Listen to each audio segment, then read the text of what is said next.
नमस्कार, आप देख रहे हैं शगुन टीवी और मैं हूं आपके साथ संदीप। और आज के इस वीडियो में मैं आपसे बात करूंगा कि जुलाई 2026 का महीना ये धनु राशि वालों के लिए कैसा रहने वाला है। अगर आपका भी राशि साइन सेजिटेरियस है तो ये वीडियो आपके लिए है। आपके जो राशि के जो स्वामी हैं देवगुरु बृहस्पति हैं, आपका जो राशि पूरा जो गोचर है कैसे-कैसे रहेगा, प्लैनेट की पोजीशन क्या-क्या रहेगी, उसके हिसाब से आज हम बात करेंगे कि जुलाई 2026 का महीना ये कैसा रहने वाला है। वैसे तो ये भाग्य का महीना, भाग्य वृद्धि का, आर्थिक सुधार का और परिवर्तन का ये महीना है। लेकिन ये परिवर्तन किस दिशा में होंगे, आर्थिक सुधार कैसे आपको प्राप्त होंगे और भाग्य की वृद्धि कैसे हम लोग देख रहे हैं, इस वीडियो में हम लोग सविस्तार बात करेंगे। तो सबसे पहले मैंने आपकी कुंडली बना ली, यहाँ 9 लिखा और इस 9 के लिखने के बाद 10, 11, 12 ये पूरा मैंने कार्ड चार्ट आपका बना दिया। इस चार्ट के हिसाब से मैं थोड़ा-सा अब आपको ये भी बता देता हूँ कि जुलाई में जो प्लैनेट की जो पोजीशन है, ग्रहों की जो स्थिति है वो क्या है। आपके 3rd हाउस में राहु है, 4th हाउस में शनि है, 7th हाउस में शुक्र है और 8th हाउस में यहाँ पर कर्क राशि है, यहाँ पर सूर्य और गुरुदेव की संयुक्त युति बनती है और आपके 9th हाउस में मंगल और केतु हैं। ये आपके लिए पूरा चार्ट बनाया हुआ है। इसके हिसाब से अब मैं बात ये करता हूं कि आपके लिए ये पूरा महीना कैसा जाने वाला है। एक बार आप अगर आपकी राशि अगर धनु है तो ये चार्ट आप अपने पेपर पेंसिल पे बना लें, जिससे कि आप और अच्छे से समझ पाएं कि मैं आपको क्या बता रहा हूं कि जो भाव का जो प्रभाव है आपके लिए क्या आने वाला है। तो सबसे पहले मैं बात करता हूं देवगुरु की। आपके लग्न के लॉर्ड है, ये आपके लिए बहुत अच्छे हैं, ज्ञान के आप सागर हैं, ज्ञान के आप भंडार हैं। तो ये ज्ञान के भंडार आपके जो देवगुरु हैं इन्होंने आपको क्या क्या दिया है और इस महीने आपको क्या क्या प्रभाव आप पर पड़ते हैं। सबसे पहले मैं बता दूं, ये यहाँ पर राहु 3rd हाउस में हो जाने से क्या आपको मिलने वाला है। यहाँ राहु की बात करता हूँ, शनि की बात करता हूँ, सारी चीजें मैं एक एक करके आपको उठाता हुआ चला जाता हूँ। गुरु का शुभ प्रभाव आपके लिए नई दिशा देगा, जबकि शनि धैर्य की परीक्षा लेगा, अनुशासन की परीक्षा लेगा। मेहनत बनाए रखें तभी आपके सारे कार्य संभव हो पाएंगे। तो करियर और नौकरी में नई जिम्मेदारियां मिल सकती हैं, अधिकारियों का सहयोग आपको प्राप्त हो सकता है। अच्छा, ये तो रहा इसका। अब मैं ये बता रहा हूँ कि ये राहु आपको छोटी-छोटी यात्राएं कराएगा।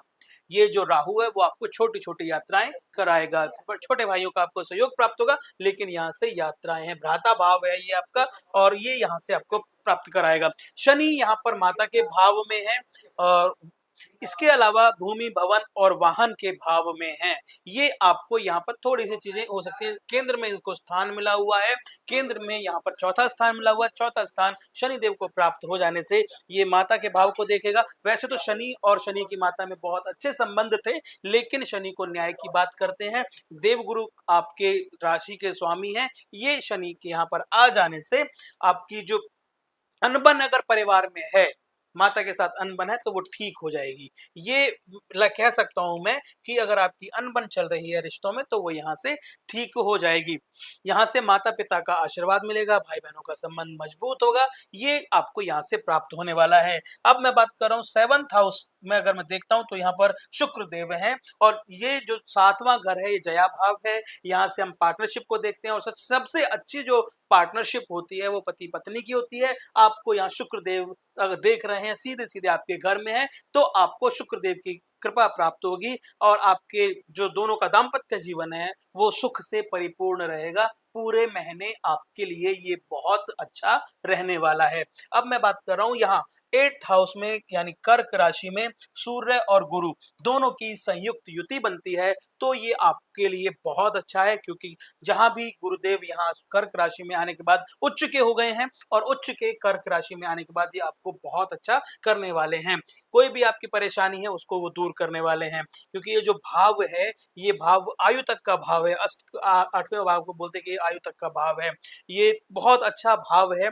यहाँ से आकस्मिक बहुत सारी चीजें आपको प्राप्त हो जाएंगी, आपको पता भी नहीं लगेगा कि आपने कोई काम 10 साल पहले 5 साल पहले किया है, उसका परिणाम आपको अब मिल रहा है, क्योंकि यहाँ पर उच्च के होने के बाद गुरुदेव आ गए हैं। दूसरा सूर्य भी है। आपने 10 साल पहले, 3 साल पहले, 5 साल पहले एक फॉर्म भरा था, मान के चलते हैं कोई फॉर्म, आपने सरकारी फॉर्म भरा, आपने आप कई साल पहले, उसका रिजल्ट ही नहीं आ रहा था, वो आपने भर के और भूल भी गए आप, आपकी उम्र भी निकलती जा रही है, लेकिन पता लगा जी इस बार आपका वो रिजल्ट आ गया और उसमें आप पास भी हो गए।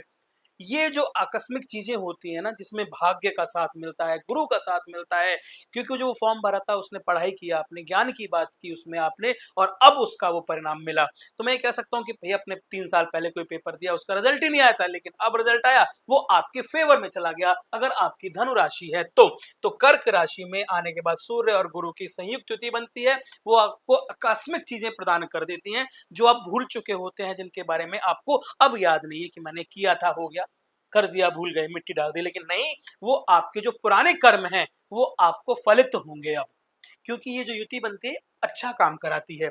अब मैं ये बात कर रहा हूँ, यानी त्रिकोण की जब मैं बात करता हूँ तो 1, 5, 9, यहाँ पर शनि, यहाँ पर मंगल और केतु है, मंगल और केतु है 9th हाउस में है, त्रिकोण में इनको स्थान मिला है। त्रिकोण में आने के बाद मंगल और केतु, मंगल आपके लिए ना बहुत मुफीद है, अच्छा कार्य कर रहे हैं, केतु आपसे थोड़ा साहस तो करवाएंगे, लेकिन एनर्जी अगर आपके पास है, कितना भी साहस करें आप, आपके लिए पॉजिटिव साइड्स होने वाली हैं।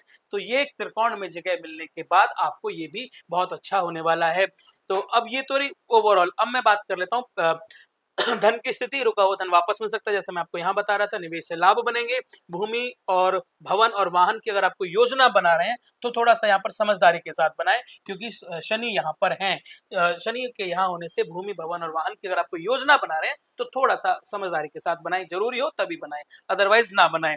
प्रेम की बात करते हैं, सहयोग की बात करते हैं, विवाह की बात करते हैं, तो शुक्र के यहाँ हो जाने से 7th हाउस में शुक्र है, तो आपके लिए बहुत अच्छा रहेगा, जीवन साथी का सहयोग आपको मिलेगा, क्योंकि शुक्र ये इच्छा पूर्ति के हैं। और अगर ऐसे ही मैं आपको कह रहा हूँ, अगर आप बाहर निकलते हैं, प्रेमी प्रेमिका घूमने जाते हैं, पति पत्नी घूमने जाते हैं, अगर आप इत्र लगा के जाते हैं, आप अच्छे कपड़े पहन के जाते हैं, आप तो आपकी इच्छा पूर्ति के चांसेस इसमें ज्यादा हैं, तो आपको बहुत अच्छा यहाँ पर बनेगा। अगर आपका कोई पुराना विवाद है ना मियाँ बीवी का, तो वो भी इस बार सुलझने के पूरे योग बन रहे हैं।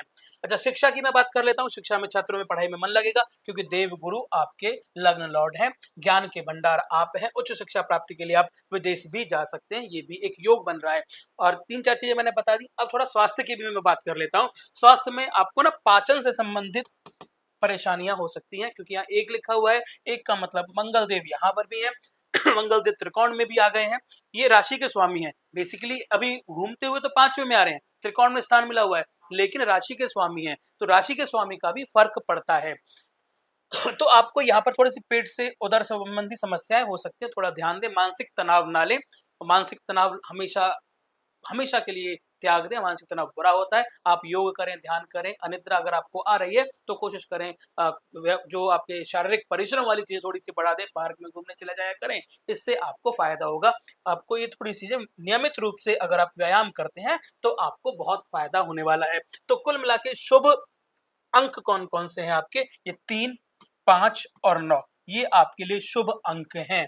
इन इन तारीखों पे चाहे आप या जो भी आप, अगर आप यारी दोस्ती भी है और आपके दोस्त, अगर आपके किसी का डेट ऑफ बर्थ 3 तारीख है, 5 तारीख है या 9 तारीख है, डेट ऑफ बर्थ की मैं बात कर रहा हूँ, वो आपके लिए अच्छा कर सकते हैं, यारी दोस्ती भी आपके लिए बहुत अच्छा कर सकती है, लेकिन उनका डेट ऑफ बर्थ अगर 3 है, 5 है या 9 है, 3 जुलाई है, 5 जुलाई है, 9 जुलाई, जो भी है वो आपके लिए बहुत अच्छा कर सकता है। अच्छा, अगर मैं रंग की मैं बात करता हूँ, कौन कौन से रंग आपके लिए अच्छे हैं, तो पीला, जिस रंग से मैं भी आपके लिए लिख रहा हूँ, वो सुनहरा और नारंगी, ये रंग आपके लिए बहुत अच्छे हैं।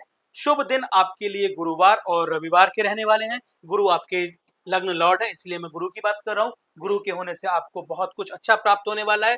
तो शुभ दिन आपके लिए गुरुवार और रविवार है। अगर आप कोई भी उपाय करना चाहते हैं और भी अपने जीवन को अच्छा बनाना चाहते हैं, तो उसके लिए आपको क्या करना चाहिए, गुरुवार वाले दिन भगवान विष्णु की पूजा करनी चाहिए, जो या तो आप अपने घर के पास वाले मंदिर में चले जाएं, या अपने घर में जो आपने मंदिर स्थापित किया हुआ है उसमें अगर आप विष्णु भगवान की पूजा करते हैं तो आपके लिए बहुत अच्छा रहने वाला है।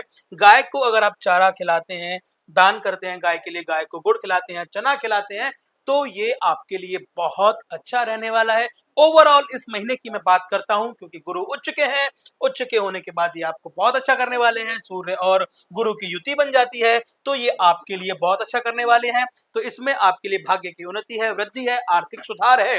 तो ओवरऑल आपका जो ये महीना है, अगर 10 में से मैं इसे मार्क करने की बात करता हूं, तो मैं इसको 9 नंबर देने वाला हूं।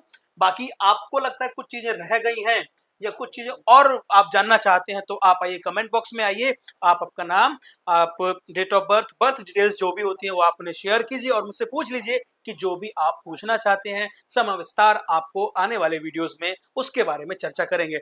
वीडियो में अंत तक बने रहने के लिए आपका बहुत बहुत धन्यवाद। नमस्कार।